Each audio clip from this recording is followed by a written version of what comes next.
സമ്പത്തിനെക്കുറിച്ച് സംസാരിക്കുമ്പോഴും പ്രാർത്ഥിക്കുമ്പോഴുമെല്ലാം പ്രയാസങ്ങൾ പറയുന്നതിനേക്കാൾ പ്രതീക്ഷകൾ പറഞ്ഞ് ശീലിക്കുക. കടങ്ങൾ നിരന്തരം പറയുന്നതിന് പകരം വരുമാനത്തെക്കുറിച്ചും ഐശ്വര്യത്തെക്കുറിച്ചും സംസാരിക്കുക. ഐശ്വര്യം നമുക്ക് തരാൻ നമ്മുടെ സ്രഷ്ടാവ് സദാ സന്നദ്ധനാണ്. പകരം ഞാൻ കൊള്ളരുതാത്തവനാണെന്നും ഞാൻ എപ്പോഴും പരിഭവങ്ങളുള്ളവനാണെന്നും എൻ്റെ വൃത്തം വളരെ ചെറുതാണെന്നും ചിന്തിക്കുകയും പറയുകയും ചെയ്യുന്നത് നിർത്തുക. എപ്പോഴും ഐശ്വര്യത്തിൻ്റെ വഴികൾ തുറന്നു കിടക്കുന്നതാണ്. ഐശ്വര്യത്തെക്കുറിച്ച് സംസാരിക്കുക, സന്തോഷത്തിൻ്റെ വഴികളെക്കുറിച്ച് ചിന്തിക്കുക, ഉള്ള സന്തോഷങ്ങളും ഉള്ള ഐശ്വര്യങ്ങളും അംഗീകരിക്കുക.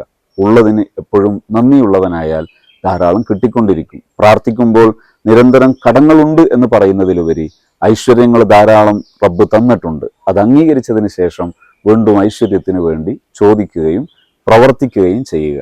നമ്മളിലേക്ക് ഐശ്വര്യത്തിൻ്റെ വഴികൾ തുറക്കപ്പെടുന്നത് നമുക്ക് കാണാൻ കഴിയും.